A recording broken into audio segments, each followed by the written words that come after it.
In a golden age of tennis, where the game has reached new levels of physicality and speed, one man has taken his sport into new territory.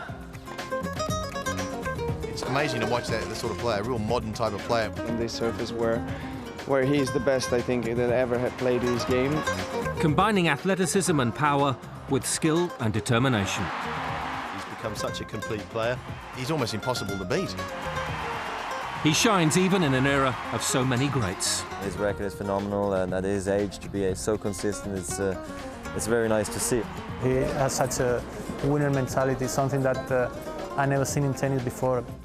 He's the best sportsman Spain has ever had. I'm happy, more than happy, and I win much more than what I dreamed in my tennis career.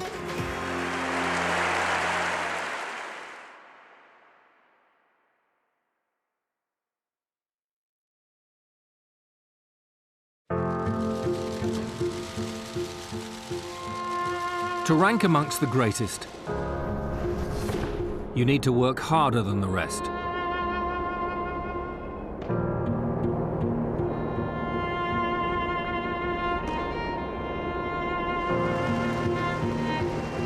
Learning equally from success and failure. Adapting and evolving. Emerging stronger,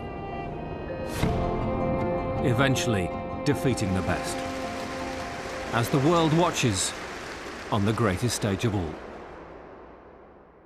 Oh, I love the sport in general, no? But when I was a kid, I played a lot of football, a lot of tennis, and I was on the street all the day, running, playing with my friends. You know, Mallorca it's a very quiet place, no, sometimes, and we are able to go to the street and play all the afternoon there. And when he wasn't on the street, Rafa could be found at the tennis club in his hometown of Manacor, a village on the Balearic island of Mallorca. Well, that's where I really started playing tennis. We have fantastic weather here, so that makes possible to practice in very good conditions almost all the year. So I think I had a fantastic group around me. You know, I started here with my uncle, and after that, a lot of very good players. When I was starting playing tennis was here, and I was able to practice with very good players. From 9 to 12, I go to school. And then from 4 until 8, I play tennis. It was Rafa's uncle Tony who spotted the boys' sporting prowess. My uncle Tony, for sure, in my tennis career, is the guy who helped me much more. Now, without him, probably I never will be here playing this tournament today or winning titles in the past. No? So he's the most important person in my tennis career, in my life, for sure. He's a very important part of my life. He's my uncle, but at the same time, you know, I spent a lot of time with him. I believe that the respect that Rafa has for his uncle and Tony's ability to always be in the right place at the right time makes them a perfect team.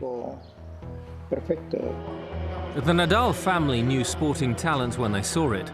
Rafa's other uncle, Miguel Ángel Nadal, played for Barcelona and represented Spain 63 times. The Nadals would soon have much more to be proud of.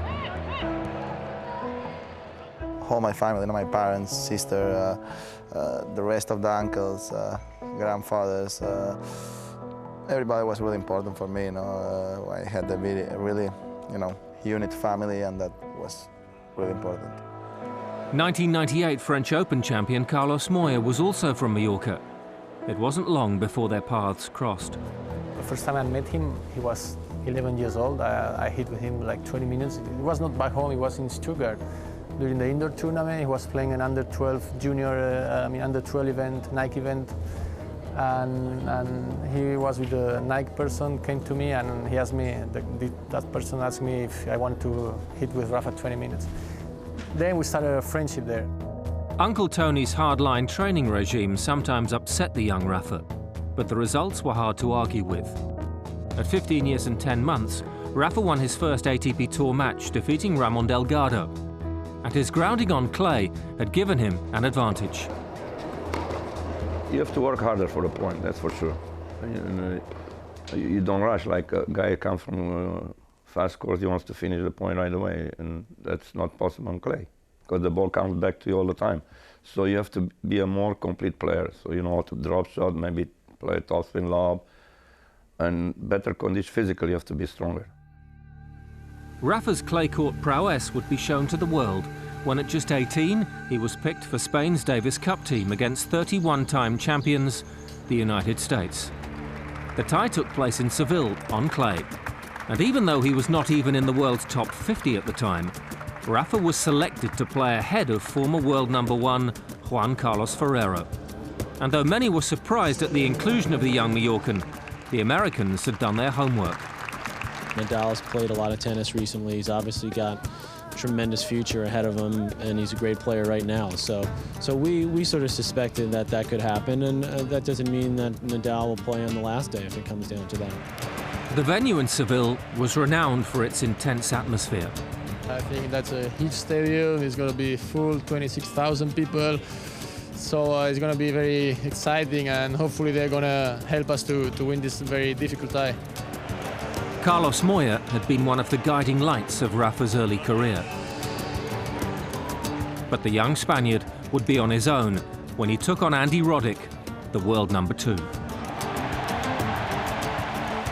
It's one of the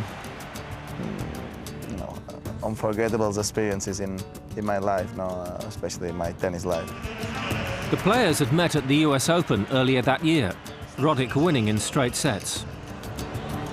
This time, though, Rafa caused a huge upset, defeating Roddick in 4 sets. In an exhausting baseline battle that lasted 3 hours, 45 minutes. The victory was crucial. Spain defeated the USA 3-2 to win only their second Davis Cup. Rafa became the youngest ever winner of a Davis Cup singles tie. He was on the road to superstardom.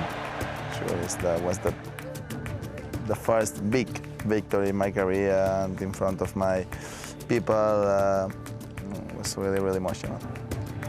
Nadal would also lead Spain to the Davis Cup in 2008, 2009 and 2011.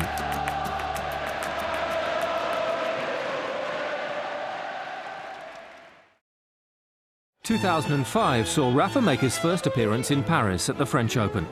He'd missed the previous clay court season through injury, but the Spaniard was in scintillating form going into the tournament, with victories on clay at Monte Carlo and Rome. He was seeded 4 at Roland Garros. On his 19th birthday, he defeated a certain Roger Federer in the semi-final. Before taking on Argentina's Mariano Puerta. In the final, Nadal triumphed in 4 sets to win his first Grand Slam title. The same, when you win the first Grand Slam, it's like you take, you relax a little bit, because all my life working hard to arrive to win something like that, and finally you did. So you cannot believe at the beginning, because you say, well, nothing more important I can win right now. Just finally all my